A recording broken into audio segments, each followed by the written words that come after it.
Where's what? The recording's in progress. It is. Holy We have shit. to accept. Yes, Oh, you have to accept. Did you accept, Nico? I did. Yep, I did. I did. I Alida gave my did. consent. Oh, good. Oh, good. There's like, there's fine print in there, like your firstborn. I get as well. Just so you know, that's part of the accepting. I hope you're Okay. okay with that. Just saying, right now. I'm really glad I get to talk with both of you because it's been a year. So I sort of missed you guys. You, Steven, the most because Nico is just Of course. there, you know. He's just down the road for you, essentially. We don't How have a often? full ocean between us. What's that? We don't have a full ocean between us. No, I know. Otherwise, I'd be there a lot more. Let's for the four people watching, let's establish who the two of you are, and where you are. So, Alida, where are you and who are you? Okay, so I'm Italian and I still live in Italy. I Okay. was born in a small town in Sicily, but now I live in Bologna. And I started working in 2021. During the lockdown, I started working remote for a video game company in the USA. Okay. But now I work, yeah, I it was like free range games Okay. company name, Okay. and I did the character design for a project they were working on. Okay. The art director found my drawings on ArtStation and asked me if I could join the team, and of course I said yes because I was hoping to get a job like that, and yeah, that sort of kicked me in because I could save the money to go to other schools, and I studied illustrations as well. So Okay. now I work mostly as a children's book illustrator. I draw mostly like book covers, illustration for books, mostly here in Italy. Okay. Right. And I starting to work as a comic artist as well this year. Okay. So Well, let's hope it that's goes well. yeah, that's good because technically this is a comic book podcast. Which is why I thought Oh, of you both because I mean technically I really want to just talk to whoever I want to talk to and I want to talk to talented people and I want to talk about creativity, but it's in the, parameters of I mean it's kind of called a comic book podcast, but you two were the ones, I mean I'll get to how we met, but you two both of you expressed interest. We met when I was running a workshop. You both expressed interest in learning comics or talking about comics, and that's why I wanted to speak to you. Isn't that right, Nico? Yeah. Yeah, yeah. Uh, You were both interested in comics. is this like the moment I introduce myself, I guess? Not yet. Or Hold on, okay. hold on. I'm waiting. Now's the moment. Nico, tell us who you Awesome. are and tell us where you are. Well, for the where I am, I'm in France. You So are in I'm France. living in a Nantes. It's like more of the west part of the France. And so as you mentioned, I'm basically trying to get into comic industry right now. I'm coming from animation. At first, I studied 3D animation. I wanted to specialize in visual development, more pre-production stuff, Right. and I ended up professionally working only on video games. Some Okay. little projects. I think the only big project I worked on was Just Dance. it was on the 2023 edition, Okay. map with a robot dancing in a abandoned factory. It was a very fun project to work on. Okay. And actually, I'm kind of struggling finding contracts since a year and a half right now. Hmm. And I'm in the middle of trying to getting more professional as a background artist type. This is a path I really want to study and to get into the industry as a background artist. So Right. here's the main part of my career with some shitty elementary jobs to to pay the rent. And about the comic part, well, I think I've got interests in comic books since like this is basically the first art job I wanted to do as a child.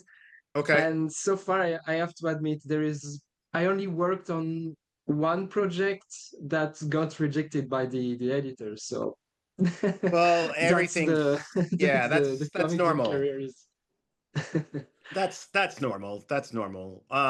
Yeah, and part of why I wanted to talk to you both is because, well, first of all, I've been talking to a lot of guys that look like me, a lot of old white guys, and most of them are bald with beards and glasses. And so I was like, let's shake it up a little bit. And I thought of you two. I thought of the comics angle with you two, but I also thought, well, first of all, so the origin story, because everything in comics needs an origin story, is we met about a year ago this time last year in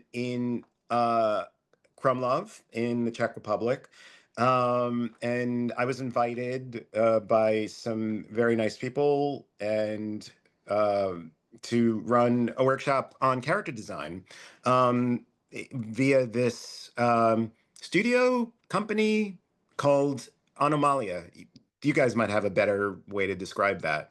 It's a place called it's a institution called Anomalia, and they run these workshops in the Czech Republic, and they're pretty cool. And as it was described to me by the guy that ran it, David, it's like they always invite Americans because everybody knows what we do. First of all, because we make people know what we do here in the States.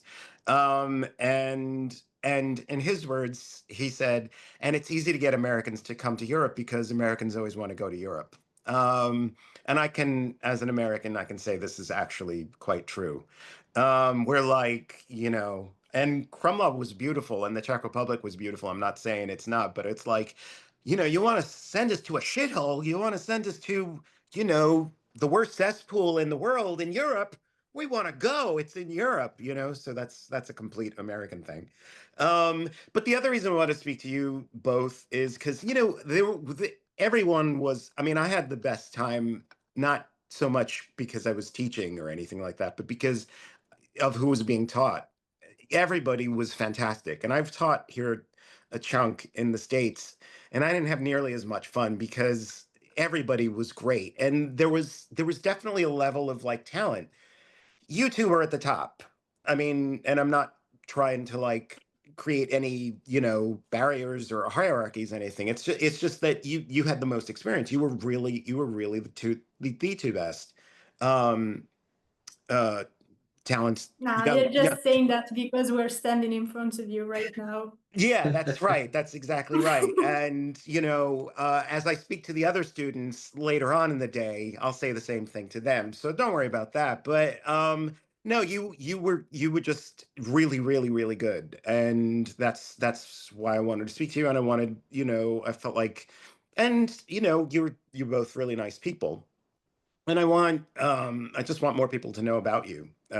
So because if I like something, I want everybody to like it. So that's part of why I wanted to. That's mostly why I wanted to speak to the two of you. I just think you're really great and you're really talented.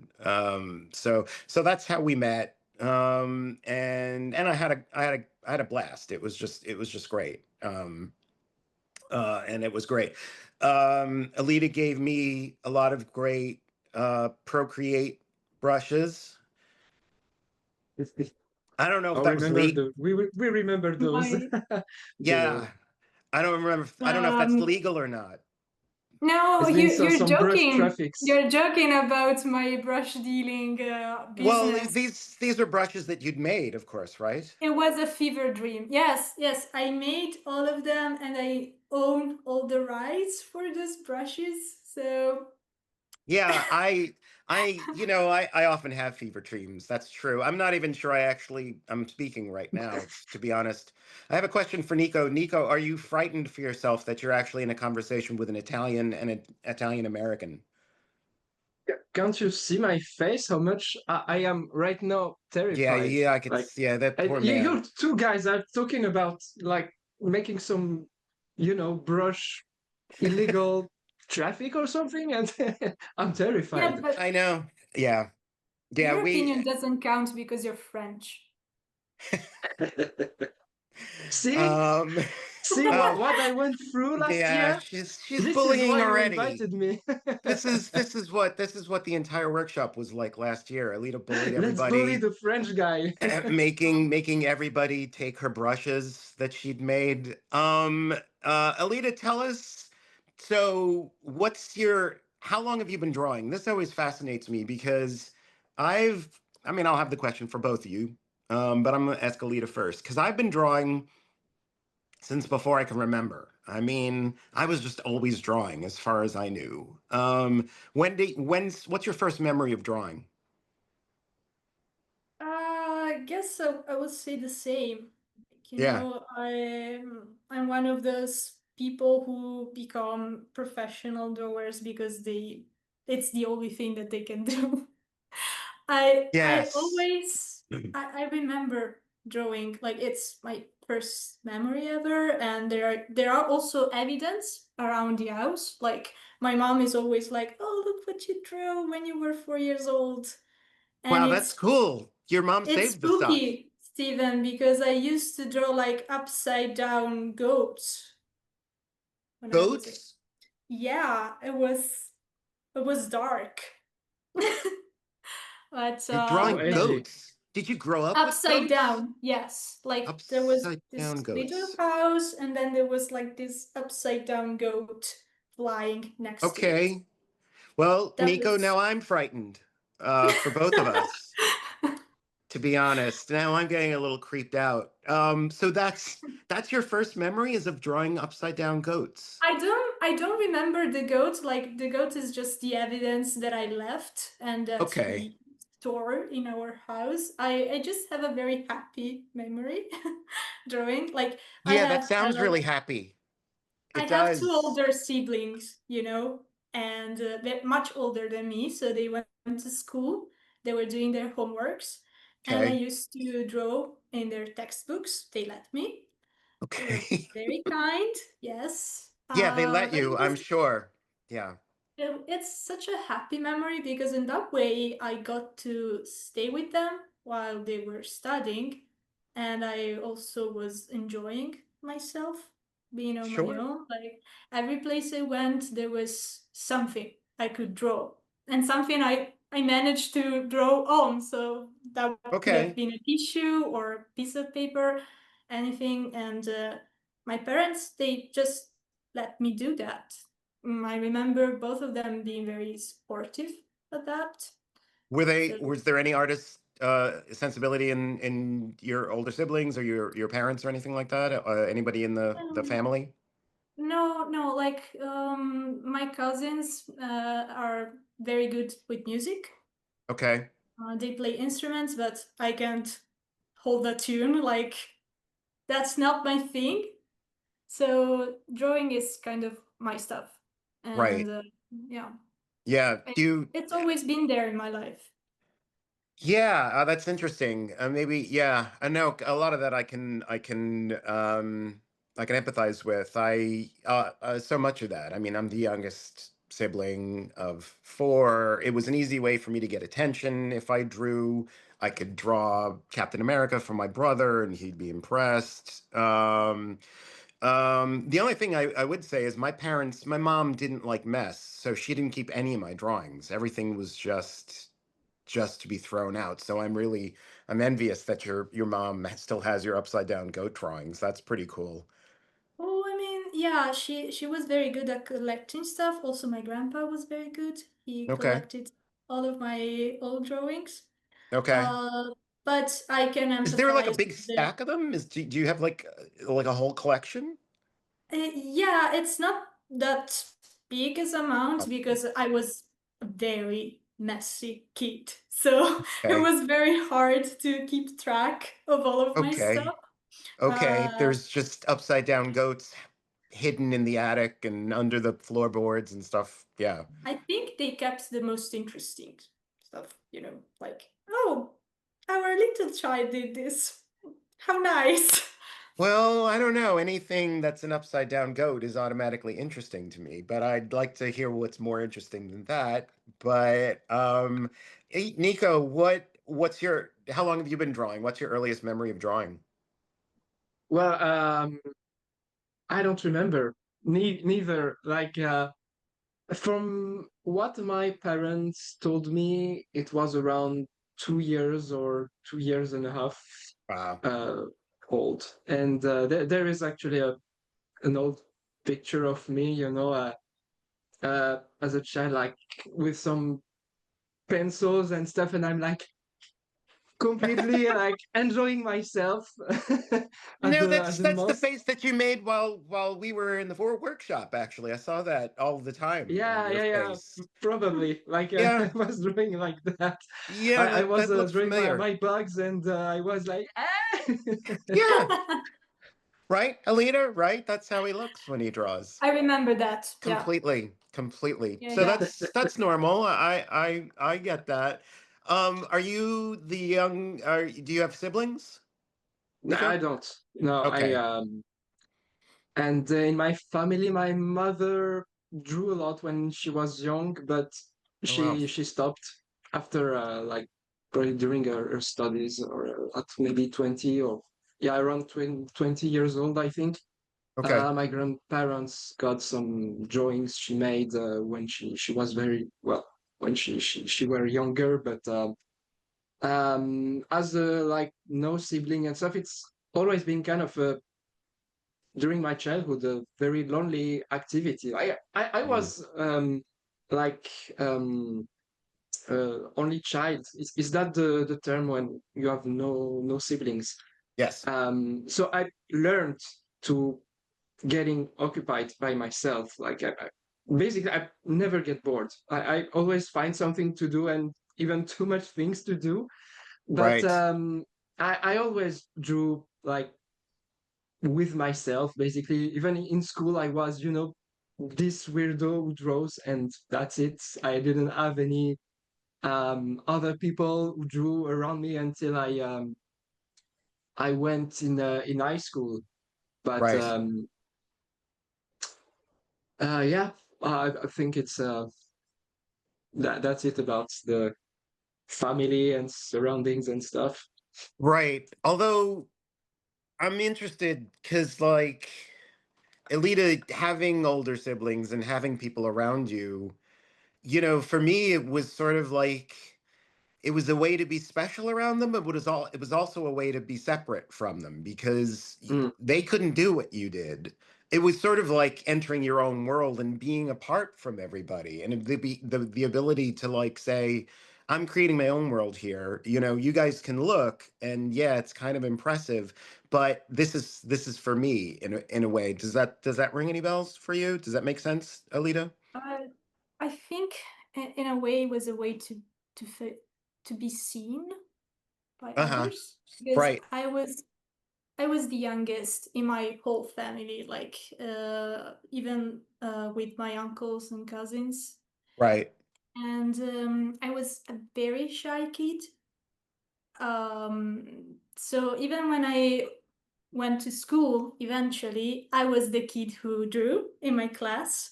Right. And it was a way to connect with my classmates because as soon as they realized that I could draw them as cartoons or that I could I don't know, there was like this very famous kids book that everyone was reading when I went to school. Maybe Okay. managed to arrive even in the USA. It was Geronimo Stilton. Doesn't sound It's a familiar. mouse. it's not Okay. it's We not have as mice much here. famous. I know it's not that mouse. This Okay. mouse wears like a green tuxedo, and he's a journalist, and he lives in a cheese-shaped island. Okay. And it's very famous among Italian kids, especially my generation. Okay. And I drew my classmates as characters from that book. Or maybe I used to draw my girlfriends like some of the Wings O- characters, Okay. giving them the costumes and the wings and all of that. And that was a way to be a part of the group, you know. Um, Right. Yeah. That sounds that's familiar the way too. I made friends in school. Well, it was certainly for me the way I got attention. I also was extremely painfully shy, and it was just a way to, yeah, instead of having to speak to somebody, I could just draw around them, and I would draw people. I would actually, have people. It would be like a magnet towards me because it was like a trick that I was doing. It was like a magic trick. So that sounds familiar to me. No, like what other things? um were you reading? What's like the first experience with cartoons or comics that you remember? Let's go to let me ask Nico, because Alida, you gave us some hints of that. Nico, what's the first like comic book or cartoon that you remember experiencing that really hit you? Um, Actually, I was more as a very young age. But of course, I was watching some animated movie. I think The Iron Giant was a very, very big hit for me.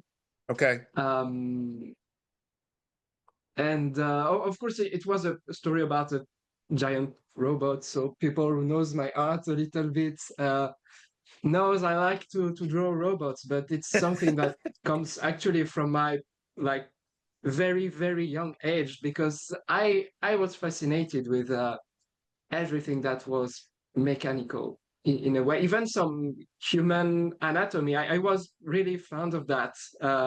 I love mechanical stuff, and of course, seeing an animated movie with this giant robot was like a very, very big hit on me.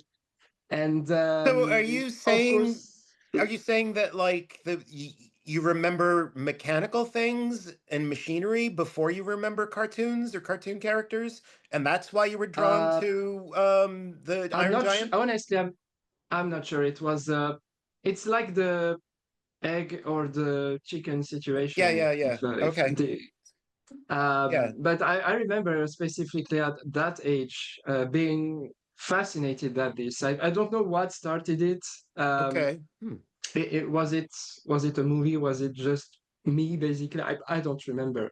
Right. But I think I've seen it at maybe 4 years old. Uh, Okay, that's a good time. Probably Yeah. for it's like I think it's the kind of age perfect. Like you might be 1 year too young still, but you don't get the movie properly, but it just struck you like in a it wouldn't have been possible if you if I discovered this kind of movies later. Right. um and of course it was probably a bit later, but I remember specifically that I was 5 years old, and I think it explains my point way more when of course my father uh like show me Star Wars for the first time. And Okay. of course, like 5 years old is too old to really understand the movies, but it's just, well, it changed everything. Like the same, like I was already obsessed also with like everything around space, like space race and all of that, especially like Huh. the Apollo program. And I was already obsessed with that. But when you add some kind of like uh, not realistic stuff per se, like the literally the science fiction, when you add the fiction in it, like that's perfect. Right. Right. Did you have all the Star Wars action figures? Not all, but I still have a lot actually. Like I have a display case in my room, and I kept some of them. So Okay. yeah, of course I really love those. Right. Well, yeah, I mean, I don't mean literally all because there's like thousands of them, Yeah. but yeah, a lot. Alita, did you have toys? What kind of toys did you have? I mean, you're a young lady, so I'm assuming you had feminine toys, right? Really dolls and stuff, or no? Not really, No. Steven. I was more similar to a rascal than a little cute girl. Like the hairdresser was scared of me. Like she Okay, begged my wow. Well, mom to come frankly, with me. Nico and I are scared of you because, I mean, I've never met anyone who was 3 and drawing upside down goats. So this already is a little concerning, but why was the hairdresser scared of you? Because I wouldn't let her touch my hair. I wouldn't let anyone touch my hair. Yeah, I would. I was similar. I think that's a normal kid thing, actually.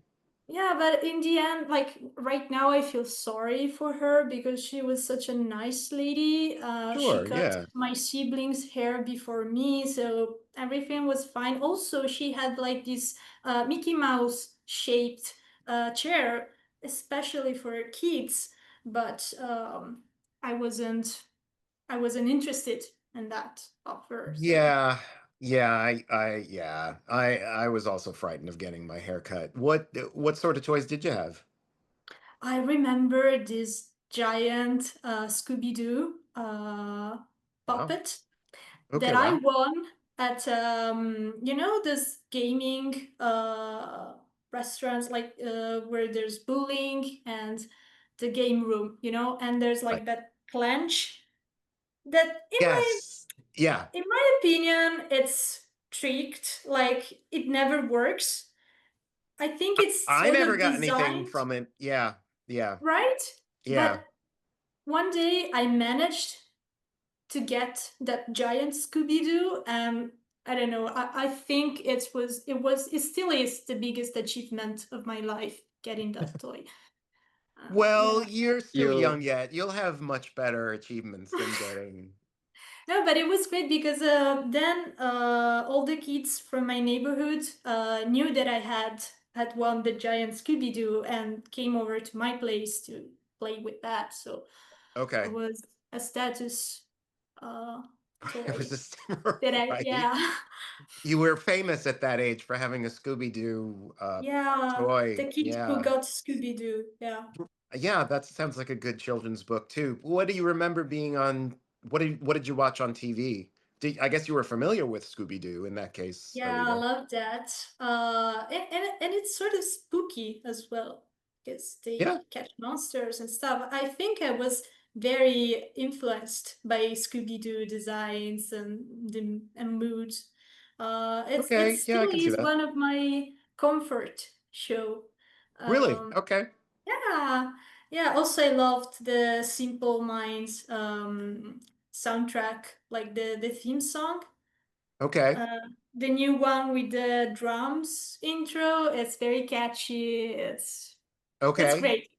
I Okay. recommend. Okay.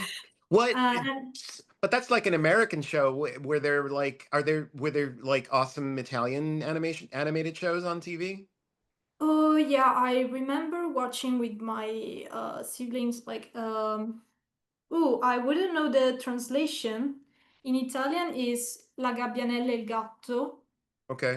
Something Let with a me cat. check. It's based off a book Okay. by Luis Sepulveda, which is Okay. a Latin American author. Okay. And yeah, it's sort of sad. It's this one. Have you ever Okay, that seen it? looks familiar. I don't, yeah, I don't know it Yeah. specifically. It's sort of sad because basically this little gabbiano, it's a sort of a bird that flies over the seaside. Okay. It's so white. Yeah, it's very common actually. I just don't remember the name in English. She loses her mom at the beginning of the movie, and then the cat has to teach her how to fly. Oh, So wow. Okay. yeah. That's really cool. Were your siblings are a lot older, so they didn't watch with you, I guess, huh? Oh, it's a seagull.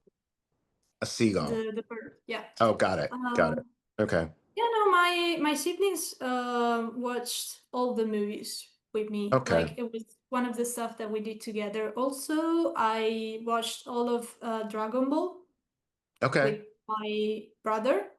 Okay. He downloaded very legally all the episodes, and we used to watch them Everything together. everything the Pintus family does is legal, of course.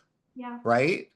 Yeah. Yeah, don't mind the hidden bodies in the other room. No, They're just guests. that's just a Sicilian myth that we murder people indiscriminately.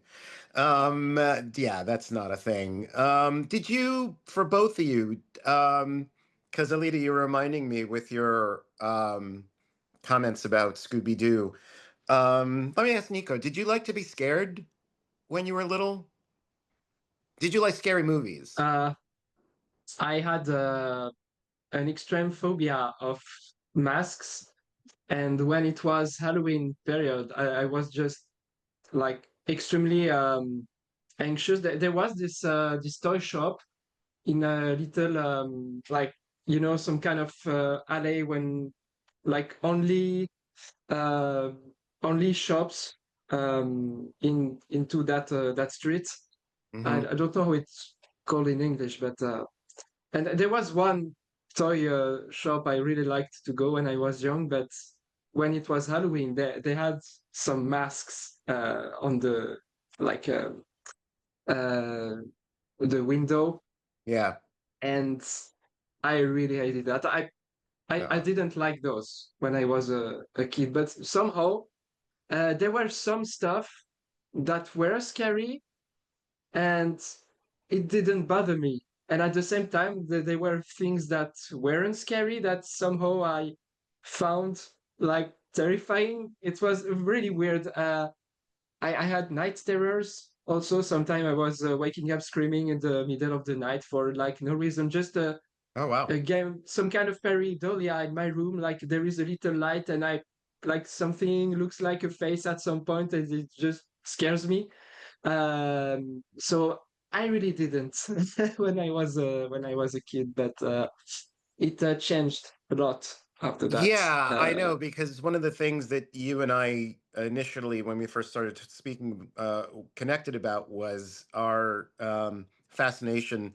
I think you quite a bit more than me. In my case, it's social, but your fascination with the xenomorphs in Alien and Yeah. Aliens. And so well, they're not human type masks, so they probably didn't frighten you as much. But the xenomorphs are pretty frightening. So in some sense, you eventually kind of got to uh, I horror ended up sensibility. really liking I ended up really liking horror movies and all that stuff. It Yeah. just came later, but when I was really young, I no I wasn't comfortable, but yeah, so somehow it's changed, but at the extreme opposite. So I now Sure. I'm enjoying that so much. Sometimes my father is like, how can you enjoy that? That's just fucking disgusting. It is fucking disgusting. It's again another thing that like seems to bond cartoonists, or a theme among cartoonists I know is the majority of them really loved to be scared when they were little. This is my experience. There's like cartoonists generally like dinosaurs and they like to be scared.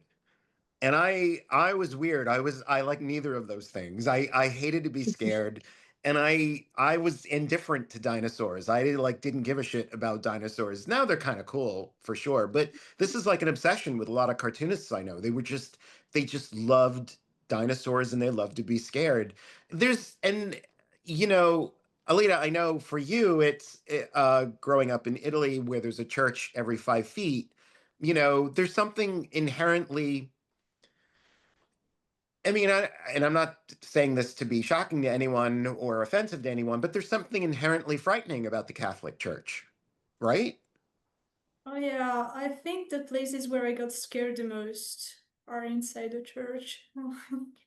Churches are kind of scary. I mean, they're built to be spectacles, and that's It's kind of the cool part. I mean, I still love them just to look at them, but there is something really imposing about them for sure.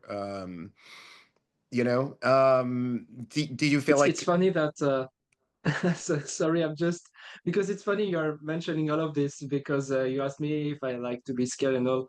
I was fascinated with church. Like every time there was a church, I wanted to go inside. I was just fascinated with all the mood, the lights, and the almost the gigantism of them. And it's even weirder when you know that I'm coming from a like non-religious family. Like they even still a bit anti-religion.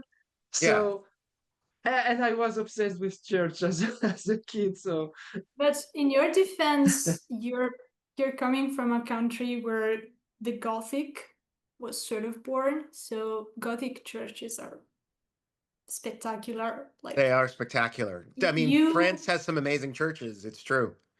yeah, one thing that we can all agree about. Absolutely. about To this friends, day, I love to go into, and it doesn't even have to be, historic church. I just love to go into churches because they're just so beautiful. It's a space where the aesthetic is really, really important. It's designed, to have an effect. It's designed to do something to you. I think modern churches Yeah, are like, intended to uplift you and be open and airy, but and perhaps the original, earliest churches were intended as the same, but now they're kind of dark and creepy. But there's something beautiful about that too, for sure. But I think, for me anyway, I should speak for myself. Uh, growing up Catholic, Roman Catholic in the United States, there is a sense of like there's something frightening and beyond you, and that and in its the upside of that is that it creates a sense of wonder and mystery that's still fascinating and contributes to my cartooning, I think. And so that's what I'm associating with Scooby Doo in my head, if that makes sense. I mean, the thing that Scooby Doo scares is me very the most gothic. when I, sorry, Nico, what? Scooby Doo is very gothic, It's I very think. gothic. It's perfect. Yeah. It's comfortable. No, you know what's scary? What scared the shit out of me when I was a kid? This stuff. I have one in my room right now. This Okay. little dolls made Okay, of here we go. porcelain, like Show and tell. this stuff. This is the stuff that Oh yeah. nightmares are made of. Yeah, that's scary. Well, This yeah. one is even a little cute, I would Okay. say, but the bigger ones with there's eyes, there are like twinkling. I cannot even think about No, no, no, no. them. Dolls are scary. Dolls scared me. It's funny. Yeah, Nico, as you were talking about masks and Halloween masks, the thing that frightened me, it's probably because it's a theme of being of it's a meme of fear, is ventriloquist dummies, the little talking Mm, dummies. yeah.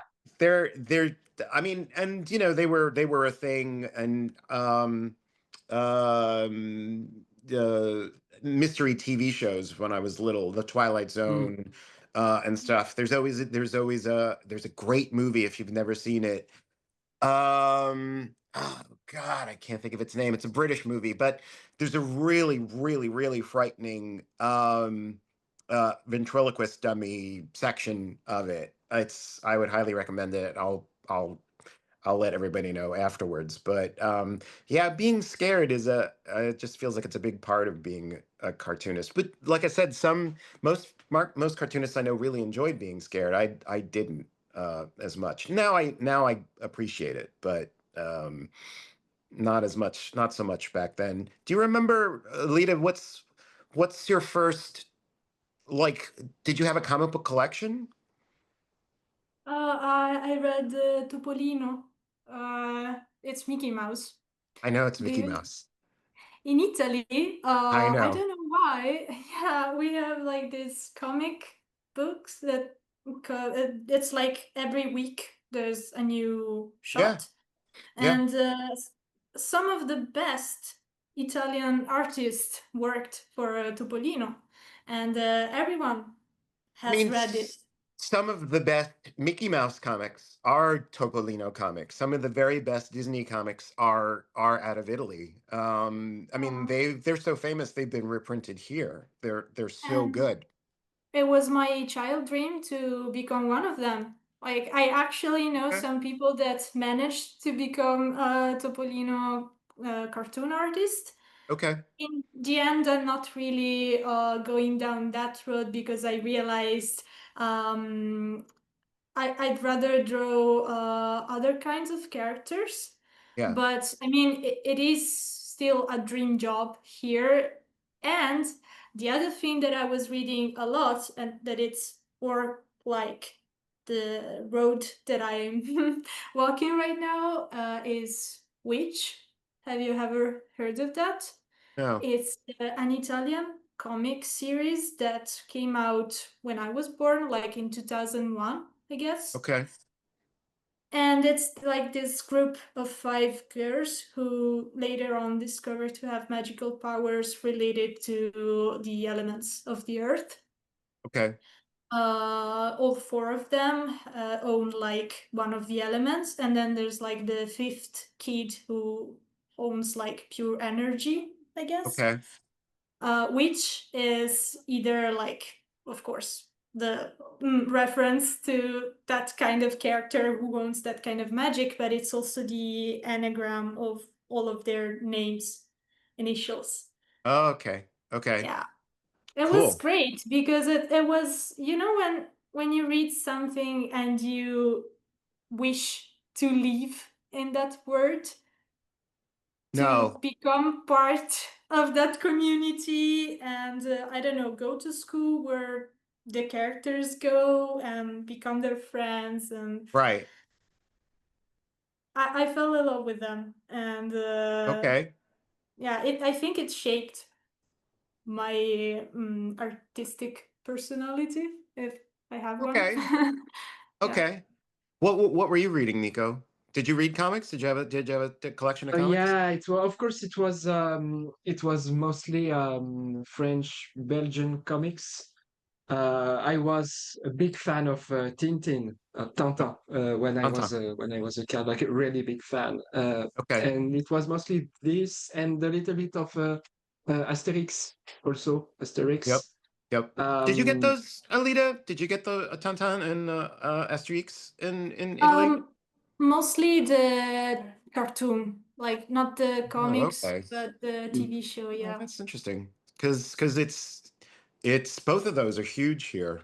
Um, that translated well to the States somehow. But I Those. think I they're think huge everywhere. It's just that the Italian market, for no reason really, it's sort of picky about child content. Okay. And Well, I sometimes, mean, yeah. the truth is like both your respective countries have a fantastic history of their own comics. So Italy was doing well enough; it didn't need um, France's comics or Belgian comics, I guess. So, but that's the traditional stuff that you were reading, Nico. Yeah, the Asterix yeah. and Tintin. Uh, I discovered like other like either Japanese or American comic books way later, actually. Did you Um, was manga available when you were little in France? I think it was, yeah, it was it was starting to be like, it wasn't really popular, but there were Yeah. some TV shows Right. some kind of a show in the morning that broadcasts animated shows. And during the like early 90s, it was before like I was born, but it was this specific TV show called Club Dorothée that brought a lot of Japanese animation in France. And at the same time, we had some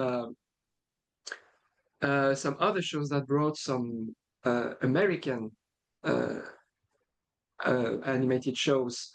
Okay. And for the Japanese part, right nowadays, it's weird how is it how it is uh, almost I can say bankable. Like basically everyone right now, the a bit younger generations than mine, are reading mangas, Yeah. Japanese comic books. And I remember even when I was, because I really started to read a little bit of those when I was in high school. Okay. And it wasn't a thing, like it was extremely niche. And some of my friends read that. And it didn't appeal to me a lot, except a few ones. But I wasn't really fond of the really manga character designs. It's never been my thing. Yeah. But I discovered some of those with the years, and of course some awesome science fiction stuff they've made, even mostly in animation. But Right. and about American comics books, I think it went even later because it was so big. Like for years, I had no idea where should I start. Actually, like I want to read a Batman comic, for example. Okay, but which one am I supposed to read? I had to wait until I met with people who were used to comic books to just um sorry, I lost my English. Yeah. Yeah. To make Say it in some French. recommendations to me. Okay. Yeah, Gotcha. to take some recommendations. But until then, like I had to meet people who were into that. Like even like Japanese or American comic books, it was the same. It was not up until I met with some people who were already into that. Right. Well, that's normal though. I mean, everybody needs guidance into if you're Of gonna course. explore something that's from a different culture. Alida, were you reading any American or comics or manga or anything like that? Mm, I don't recall Yeah. right now. Yeah, yeah. I remember mangas were a pretty big deal in my Yeah. school, especially when I went to middle school. I Okay. had a lot of classmates who were into I don't know. The point is, I wasn't, so I don't remember any title. But it Right. was a big deal, and I know a lot of people that actually started drawing because they wanted to draw manga, more manga Right. style. Yeah. In the end, some of them developed their own style, but I can still see like the source of inspiration there. So, and we were very used to watching Japanese cartoons Right. on TV. Yeah. Yeah, it was a pretty big deal here in Italy. Even my siblings were sort of 10 years older than me, Okay. uh, were really heavily inspired by Japanese cartoons such as Sailor Moon or Dragon Ball, Sure. or I don't know, Pokemon, Right. Transformers, this sort of stuff. So Right. Right. I'm Right. I'm very used to that pop culture section, you know. Okay. Okay. So do you, for both of you, do you still read comics? Yeah. Yeah. I think I'm reading more comic books like lately than in the rest of my previous life. Okay. What are you I reading, read Nico? some when I was younger. I read some, but it's only been a few years since I really got interested. Like, okay, but now I want to understand how it's made. And so, of course, when you're reading, you are so much more focusing on drawings and on techniques and stuff. And Yeah. I needed that to really getting a real interest into that. Not just casually reading some comic books, but to really enjoy having a comic book and take the time to read it, to look at the drawings. So yeah, I'm Yeah. It's reading a interesting. lot of those. Well, see, yeah. I mean, Alida, I know your illustrations pretty well. So I know your drawing style, but I've seen Nico's comics. And that's why I can speak to Nico's comics. And it's interesting, Nico. Where do you think? Because the first thing that I want to see when I look at someone's comics is, do I understand what's happening? And that sounds stupid, but it's a pretty key thing. If I can't make sense, I mean, if the drawings are pretty, that's nice and that's an engaging thing and that's wonderful.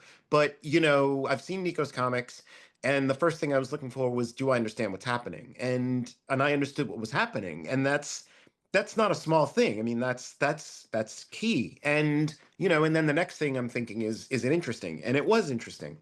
Do you how do you learn that? How do you know what to show and where and when? I mean, and it's a really basic kind of question, but it's also kind of hard to describe. How do you feel like you Definitely learned? my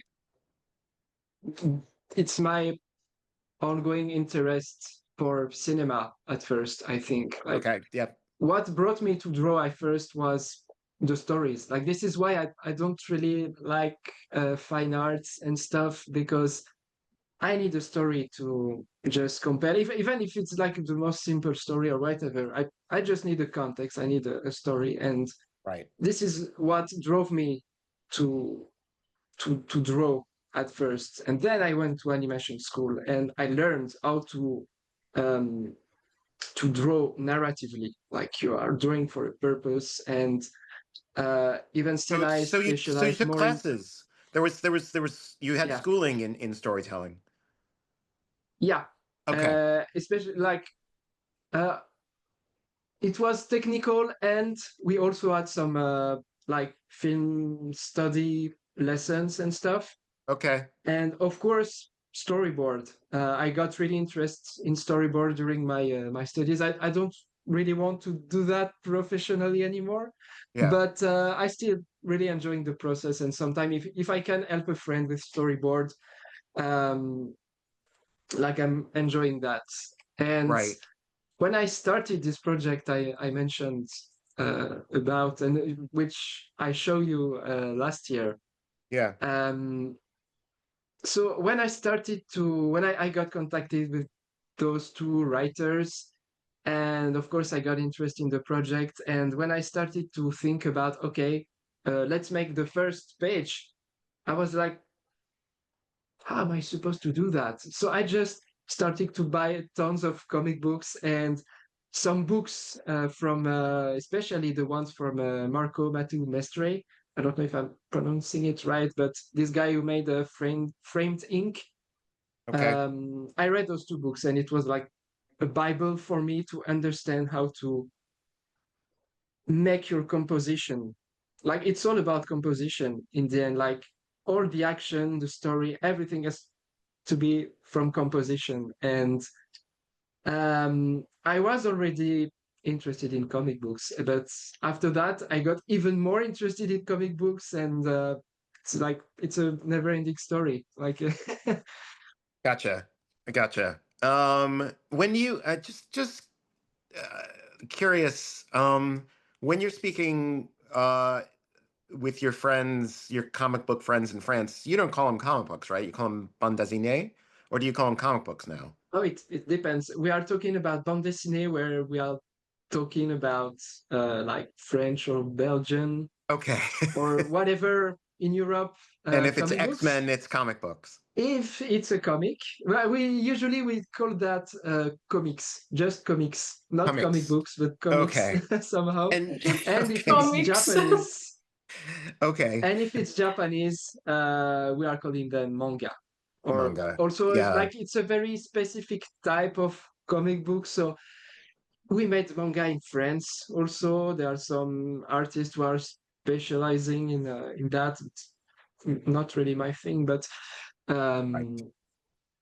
that's how we call those.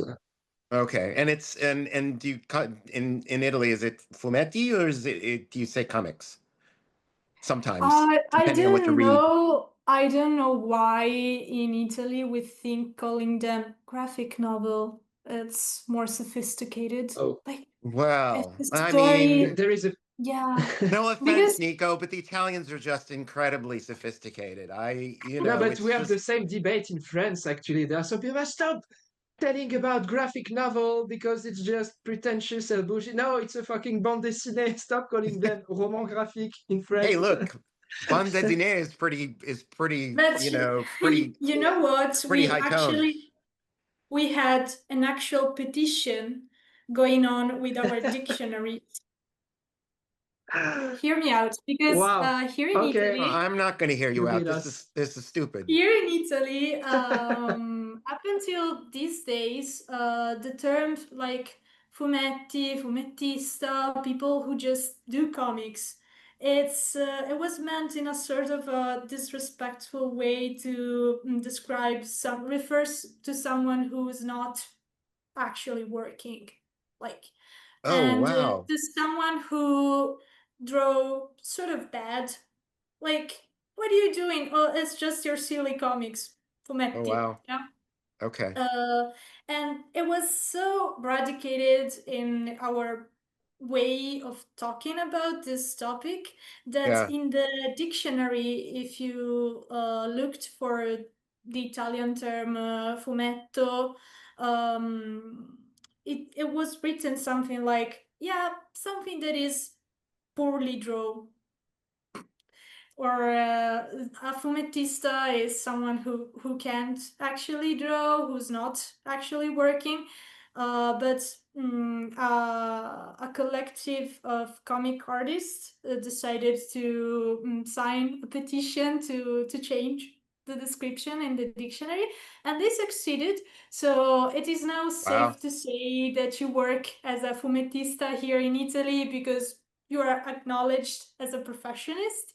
Okay. But deep down, people still have like these separated terms, like un fumetto is just something like a little bit lower quality than a graphic novel, you Okay. know. Okay. Well, Because yeah. if you do a graphic novel, you're not a comic artist, you're an author.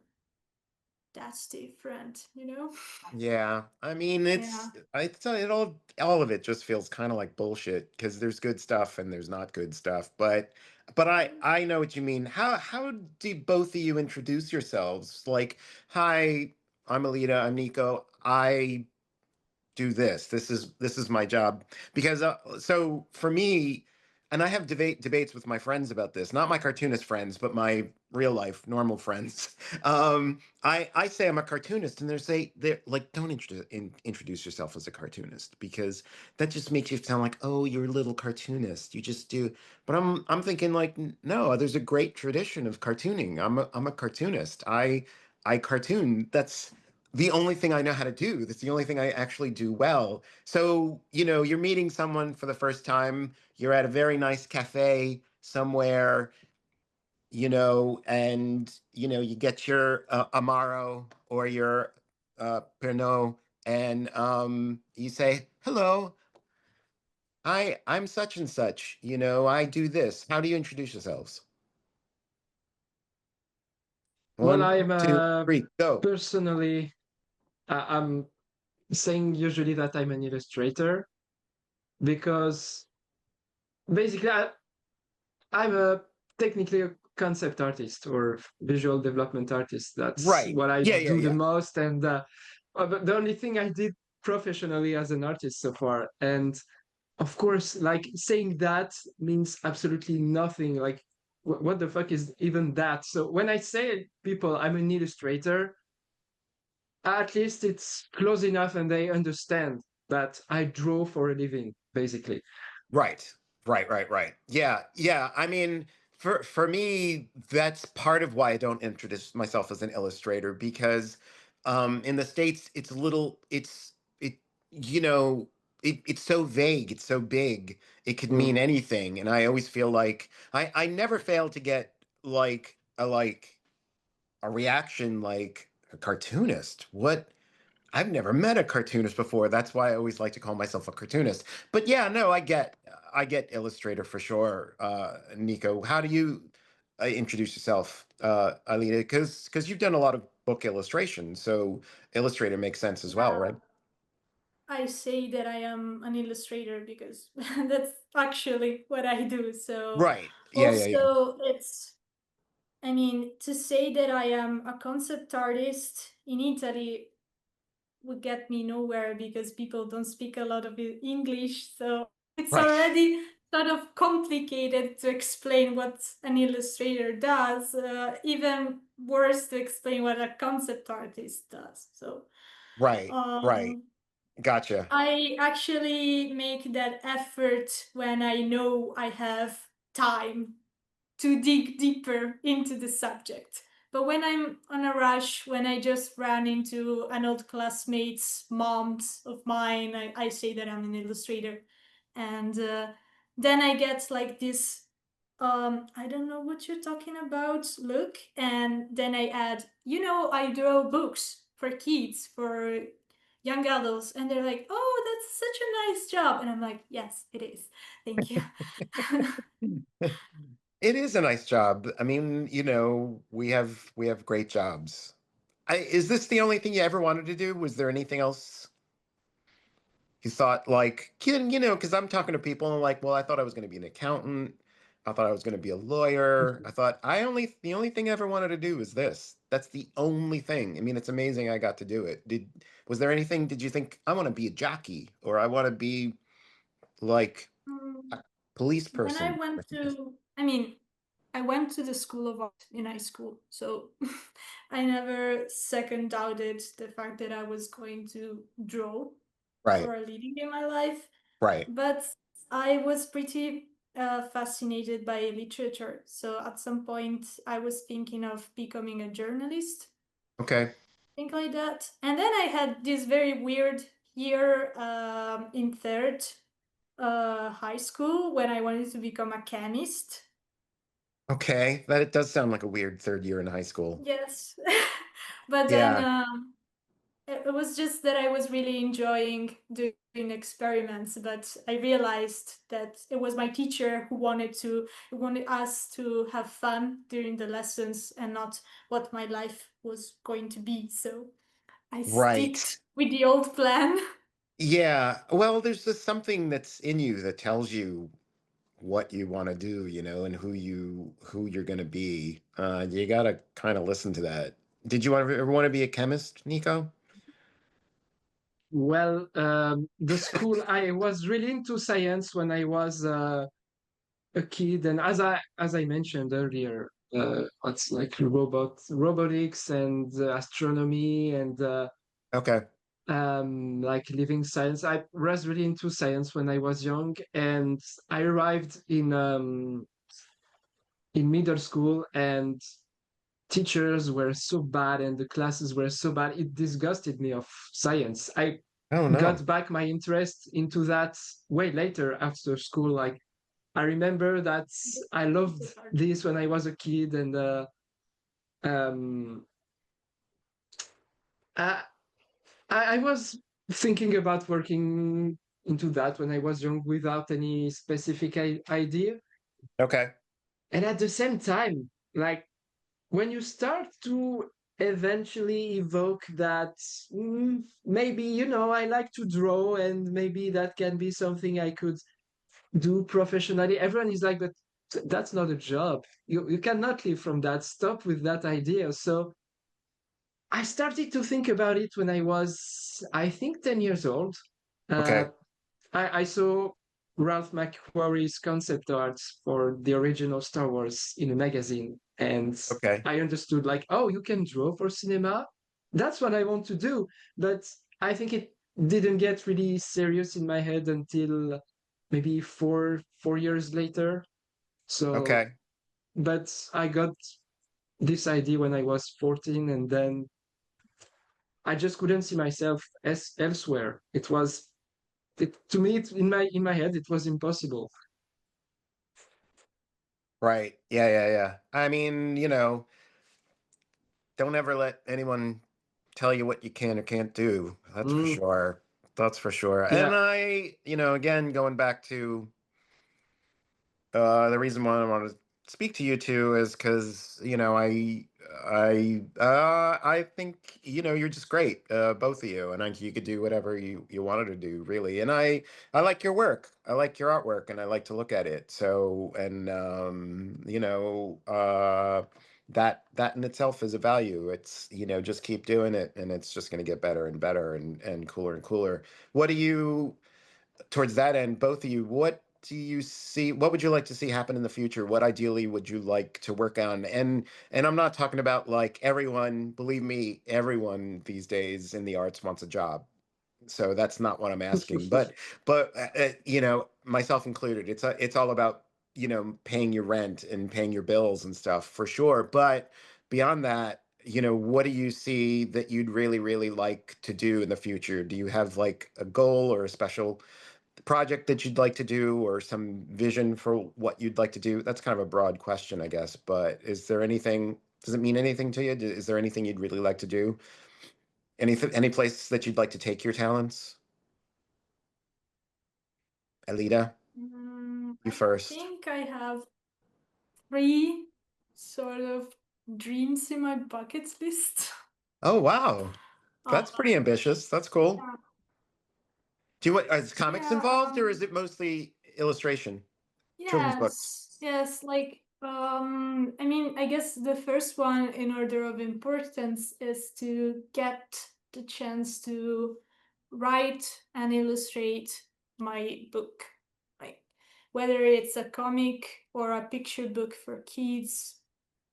I don't feel like it's something that I'm ready to do right now, Right. but ever since last year, it's starting to tickle inside me, this idea, to create my character and develop a word. Like, Okay. I started to do this job because I felt the urge to communicate something inside of me, and I think I want to dig deeper into that and create Okay. a story that it's accessible to everyone. In the Gotcha. end, I felt attracted to other people's stories, and they kept me company when I was a kid. They made me the person that I am today, and all of my happy memories are related to other people's stories. So, in a way, I would like to give a ride with that. I Uh-huh. think Uh-huh. that's, yeah. Gotcha. Uh, Yeah. The other thing, I think I want to become an art director someday. Like we're talking about 20 years ahead from now. Okay. Because I was lucky to meet with a cool art director who gave me a chance to work.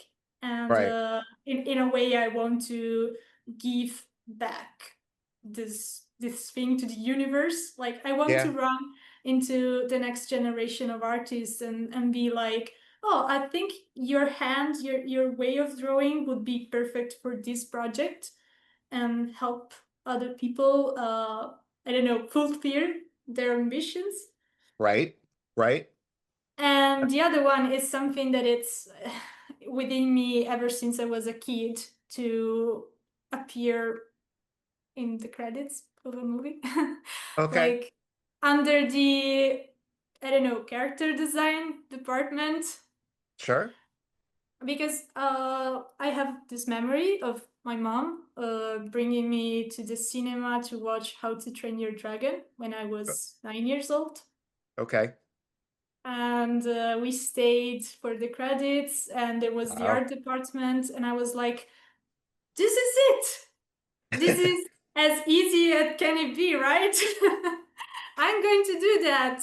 And I'm It's still very easy. struggling to find a way to do that, but One day. No, you're working. That's not struggling. That's working towards it. I mean, this is your process. You're getting there. It's just, it's happening is what's going on. What's it? No, that's not. No, there's no this. You're just doing it. That's what's going on. I like all those. I like all those answers. Nico, what's the future for Nico? What do you really see yourself Well, doing? What would you like to do? uh, I think there is one point Alida brought that is uh, absolute truth. That is having your name on the credits on a project is, I think, a life goal for a lot of us. Right now, as I Wait, wait, wait, mentioned, wait. I Hold on, hold on. What does that mean to see? Like, what does that do for you to see your name in I the have no credits? idea. Honestly, that's a good Okay. question because I have no idea, but it is something like you are watching those movies since you are a child and you are seeing names in the credits. There are like names, people who worked on that project, and you grow up and you understand who those names are. Okay. But when you get your name in the credits, like it's like you're on the other side of the mirror. No, you did that movie. Like you went from spectator to a maker per se. And I think that's we are working for years now to being there, like being on projects, on movies. This is why I studied animation. I want to be on those projects. And I think that having your name on the credit, it's like, the print, like it's the certification. I don't know, it's complicated to explain, but No, no, no. You know what, Yeah. it's Nico? something. I don't know if you agree with me, but today, if I have to think about the person that I am today, it would mean nothing for me, but it would mean the world for the kid inside me. You know what I'm saying? Yeah, that's right. Yeah. Like, Yeah. It's like the older version of us would be like, hey, I did this for you. Are you proud of me yeah. now? Okay, I get it. And of course, on a further, it's like exactly like you brought that, Alida, the perfect moment, because I think it's more in competition, or yeah, in competition kind of with my uh child self, but working especially like at any role or any um like level of involvement on a Star Wars project would be just a life achievement for me. Even if the project is bad or anything, I don't care. It's just like this is the seeing concept art for Star Wars brought me this specific thought of I want to do that professionally. So of course, ending up on a project, on a Star Wars project would be like, okay, I can die in peace right now. It's like But closing a circle yeah, that you exactly. started when you were You 5 years know, old. Alida, I can't believe not only are we talking to a Frenchman, we're talking to a nerd Frenchman. Why? It's nerds, Star Wars nerds are oh man. Okay. All With right. their snotty attitude, and their accent, And they're Yeah. French bred and stuff. and their Um Frenchness in and their general. general Frenchness. Stop it, you're just jealous. Yeah, you got a lot of guts, Nico. I'll give you that. Speaking to an American and an Italian American and an Italian. What's better, Star Wars or Alien? Both of you. Star Wars. Really? I must say, Nico's got to think. um, He's got to wait a minute. Hold on. I got to think about Alien It's like, do you prefer is mom my or dad? adulthood this. Star Wars. Like, I think Wait, say it. Aliens are better movies, but I prefer Star Wars all the way. But I have to admit that Aliens are just the movies, especially the first two movies are uh, way better movies. But I'm just Okay, nerding out right now. that's a good answer. That's a good answer. I like that answer. What's the These are my end questions. So we're wrapping up. But what's the first cartoon character that pops into your head? First cartoon, comic book character, whatever. Alida. My head is blank right now. Nico. It's hard question. The cartoon character Homer Simpson. It just popped in my head. It just popped in your head. Does Spider-Man count? Wait. Yeah, Spider-Man always counts. Oh my God, Great. Spider-Man counts. Oh, that's fascinating. Yeah, it's my favorite one, by the way. I know it's very mainstream, but I love Peter Parker. No, that's a great answer. I'm sorry I didn't bring up Spider-Man before. I would have spoken at length. It is my favorite too. I admit it. Really, why? Because anyone can be Spider-Man, you know, like he's not. I No, think not you have to be bulky. bitten by a radioactive spider to be Spider-Man. That's right. I think. But Nico, Spider-Man what? is... Explain for us. Translate for Hear me out. I think it's the. Okay, You know, let's the Sicilian talk. No, that's her Brooklyn coming out. That's her inner Brooklyn. That's not Italianness. Nico, what about Spider-Man is great? I mean, I'm not saying Spider-Man's not great, but like he is great, I but think go ahead. he represents the best, like the duality between like his human self and his superhero self. I think, of course, I entered the character with the Sam Raimi's movies. I admit before reading any comic books, Yeah. and it's the perfect, like this guy in the movie is the exact kind of per se a loser I was when I watched the movie. Like I wasn't popular. I wasn't like a, you know, uh, yeah, popular kid at school. I was a nerd, and people were bullying me and stuff. Huh. And it's the exact same trope. And this guy is also Spider-Man, and suddenly he's cool and He's he also having a Spider-Man. really cool costume also. Okay. So yeah, it's the first one I've got introduced in, but I think it's got something to do with the, like, why is it the, in my opinion, the best, the best one. Okay. All right. But that's interesting because Elita brought it up, but your mind instantly went to Homer Simpson. That's kind of fascinating too. That's an I have no interesting. idea why. I just love But that cartoon so much, but yeah, it to did. me, there are it's so many. more because he's a mess. Like he does tons of mistakes, and very terrible stuff happens because of his struggle to manage his powers. That's right. But he's Spider-Man. Like he's That's true. eventually becomes great. So it gives me hope that even if I mess, I'm going somewhere from point A to B. You know, if Spider-Man does it, why can't I? You know. I mean, Spider-Man's great, but I think you're both Spider-Man. I don't see any difference between Thanks. Spider-Man and the two of you. Frankly, you're both Spider-Man as far as We're all or Spider-Man. Alita is Spider-Gwen, maybe, but or Spider-Girl or Spider-Woman, all the spiders. But yeah, okay. I see. I ask a lot of other people like certain things like who's better, Spider-Man or Superman, but I think you just answered the question. You just like Spider-Man. Yeah. That's okay. But the phone cabin is cool. I like it. Okay. Also, wearing a pair of glasses and totally being unrecognizable by anyone is another superpower I'm interested in. Yeah, you should see me beneath these glasses. I'm a completely different person. You wouldn't I even know don't me. think I will be able to recognize you.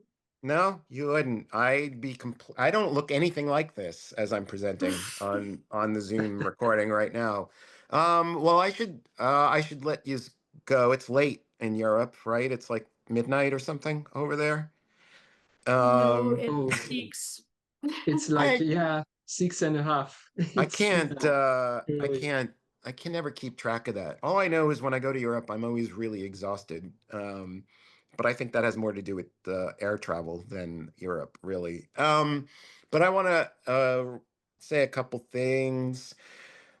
First of all is, yeah, the thing,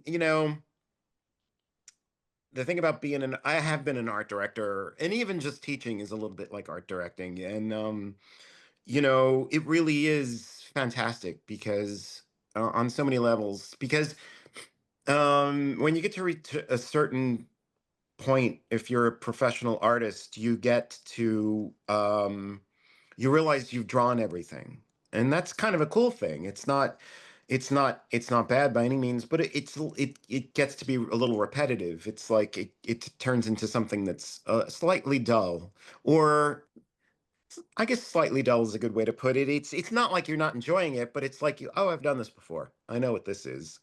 And the thing about being an artist is you continuously want to surprise yourself. But when you become a teacher or an art director, that's you realize like you stopped, using the tool, and the young talent around you becomes your new pencil and your new stylus, your new brush. And that's really exciting. And it's even more exciting when you realize like that they're not a tool, that they're not a brush, they're not a pen, they're human beings, and suddenly you're getting fed by them in ways that your brush or pen never could. You start reliving the joy of learning how to draw because you see it in their eyes, which is fantastic. And it's even better when you see, as an art director or a teacher, you see people who are extraordinarily talented. And not to give you swelled heads, because you're European and you already have swelled heads as far as us Americans are concerned. But you two are pretty special, and that's why I wanted to speak to you today. And it's really cool to see your art, um, and to speak to you.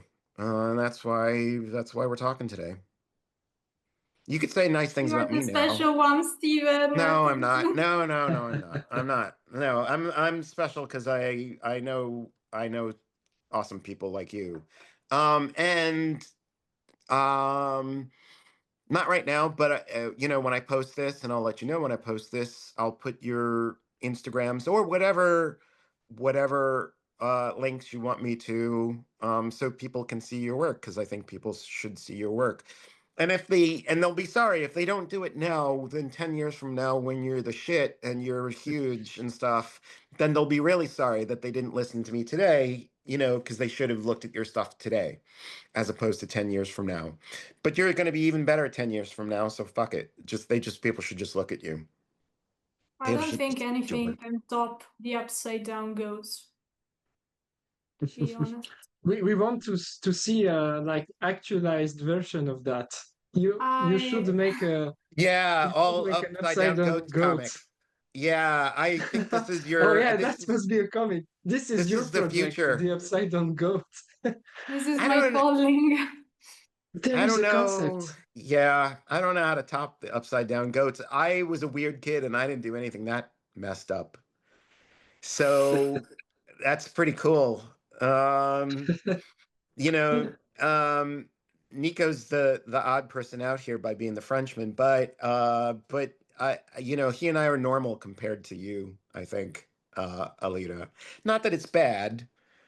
It's just a little weirder than both Nico and I. We're upstanding citizens, and there's a certain, criminal element to your bent, your artistic bent. Yeah, I know that I'm special. Well, you're both. I don't speak to not special people, so you're both really special. So anyway, I'm gonna Well, I'm gonna.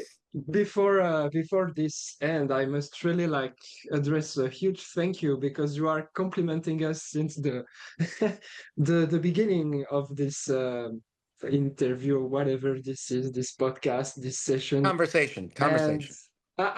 conversation, and I must say like how important. I think Alida will agree with me how important what it means to us to doing something like this, like right now we are struggling with our career. I personally, right now, it's really complicated. So I think doing those like with people like you, Stephen, are telling us like you love our work and you think we are special, but to us, you are special too. Like to go on with the name in the credits I mentioned, like the other day, as I sent you a message about this, but I was watching Primal, and it was really fun to see your name in the credits. Oh, that's right, that's true. He worked on that, and yeah, right now I'm having a conversation with this guy who is drawing Popeye all the time, working um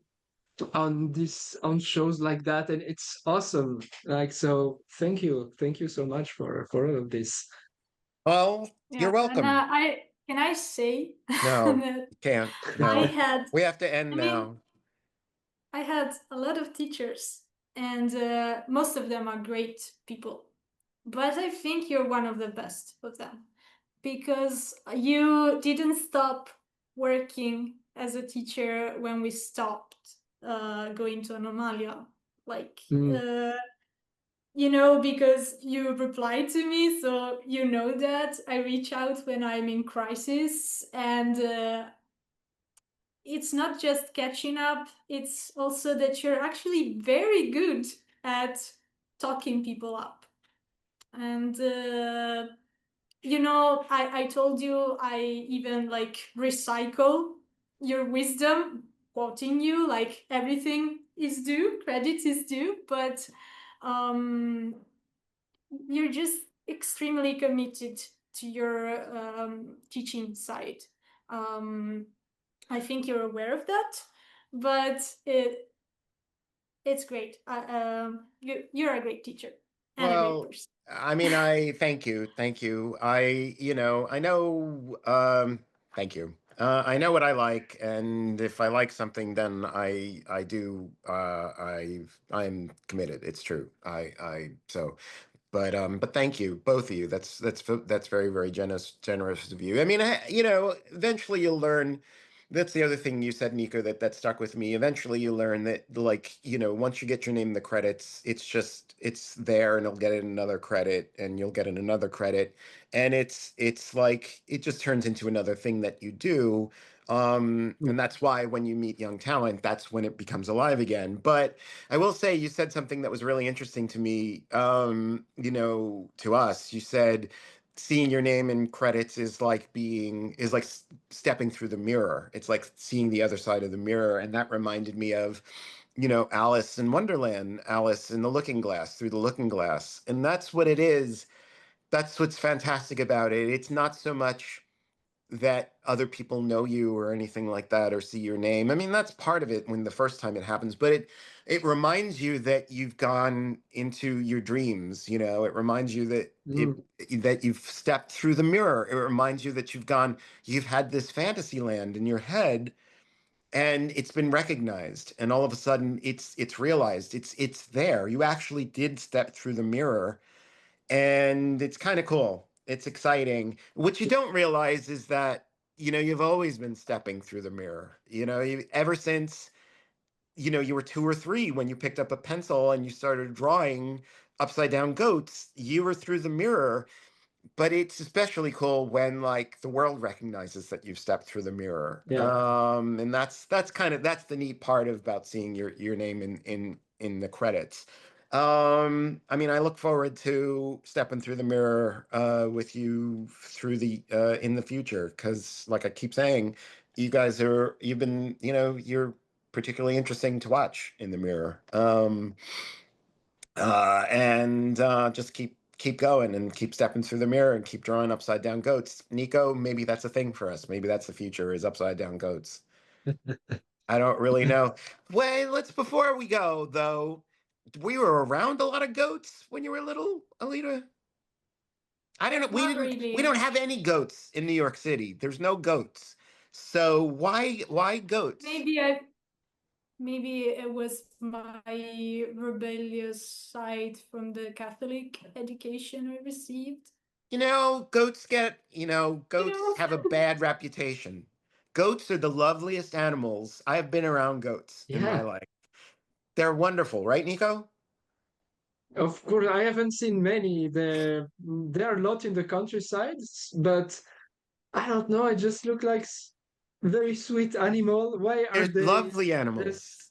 They are. considered as some kind of devil, satanistic animals? What? Why? And No, they are making extremely good cheese. So, well, extremely good cheese is made out of their milk. So, You they have see, goats you make good ask cheese. the French in the room, and he talks about cheese. It always goes to cheese. I know. I had to, It's of course. yeah, that's a very You French just thing. can't help it.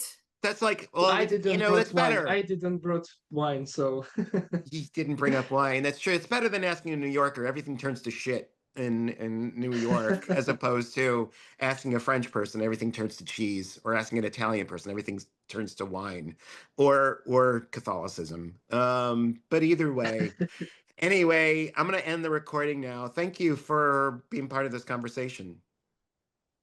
thank you for Thank having you for us. inviting us. I'm gonna end. That was awesome. 1, 2, 3. End recording. Stop recording. Bye. Stop. Hold on. Stop. Stop.